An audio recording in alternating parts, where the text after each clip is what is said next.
So what we're going to do is we are going to take some green onions that we got from the farmer's market, and we're just going to line the bottom. We have like a Le Creuset dish here, and we're just going to line the bottom with these green onions. So it's going to be like a bed of these wonderful vegetables. How you doing over there, Tony? Are you doing good? Okay. So we're going to line some of these on the bottom here. And we're just going to set this to the side.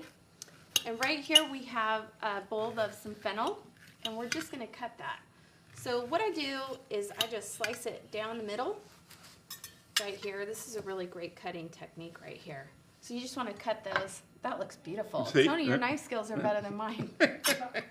So you want to cut these across. Yeah. Okay. And maybe actually make it in thirds. So we want them kind of smaller. So with the fennel bulb, we're going to go right down the middle, and then we're going to turn it on its side, and we're just going to make some cuts here through it.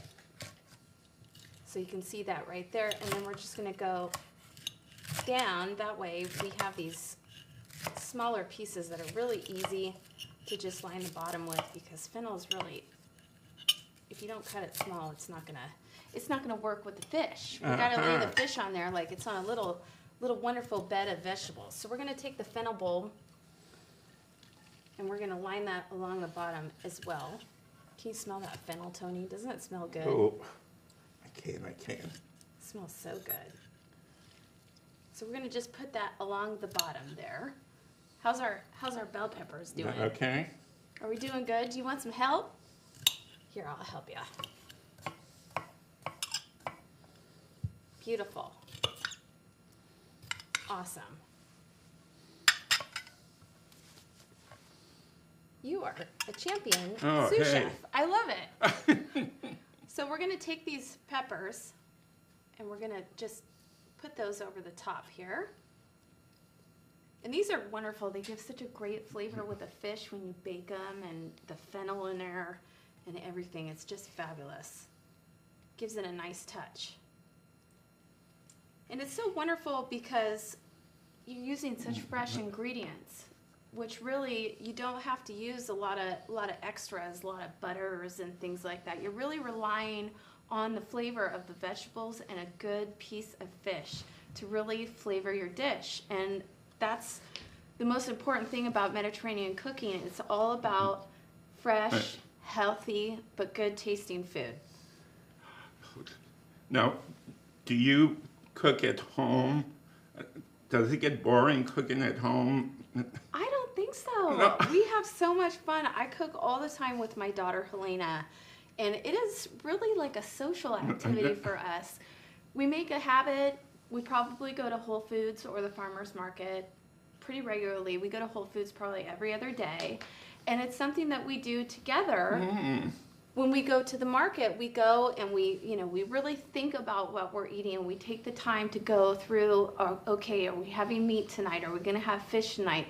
Okay, if we pick this piece of fish, we go to the produce section and we talk about it, and we go, okay, well, what's going to go with this?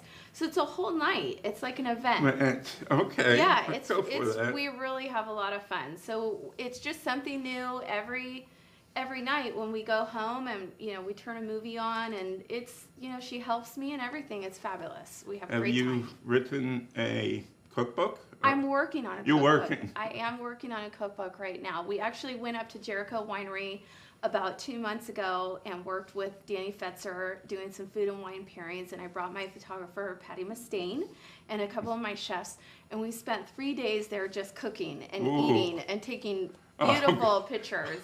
It was so wonderful. So yes, I am definitely working on a cookbook right now for sure, as well as helping Luluthi to grow all the time. So we've got all of our vegetables here, and we're going to just season these a little bit because we're going to put the fish on top.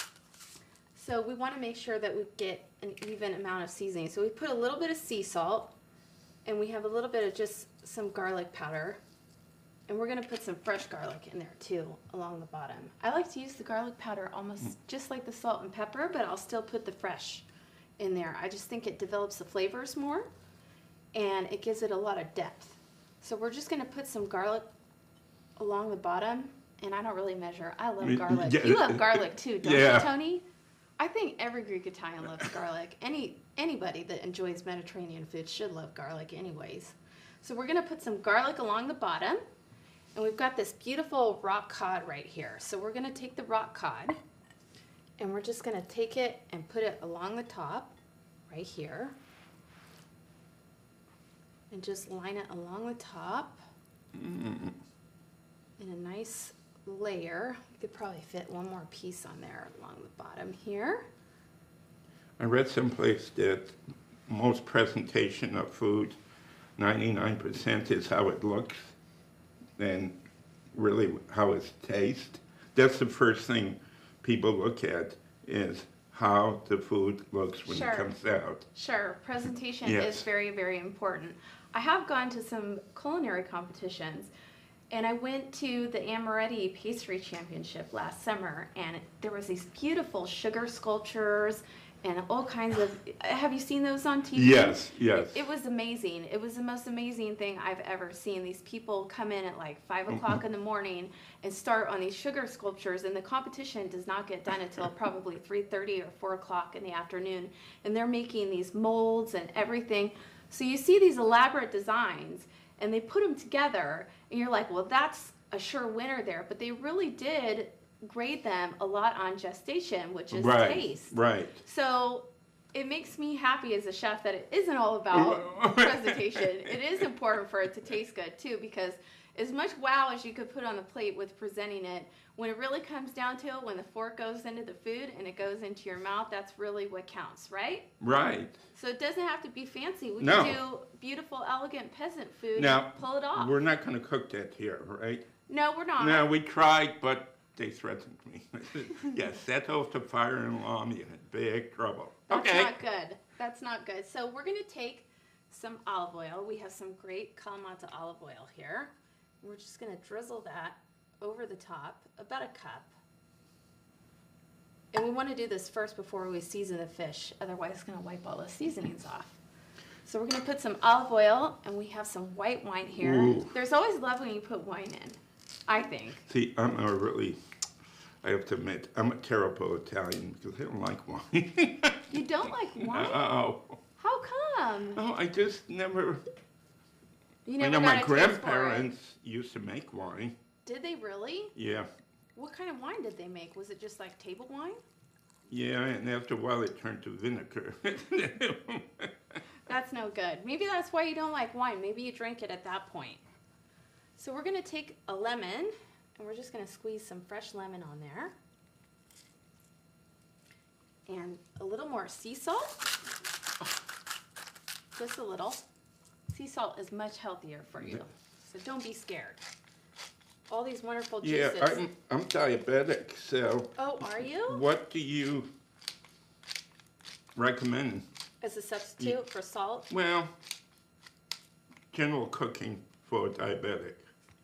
I would say starting with salt, you can always substitute with celery So- because it has really? natural salts in it. It does. Ah. So with this dish, you could put the fennel and you could easily put some celery in there just to give it a little more salt. Okay. For sure. That's okay, I can eat it too.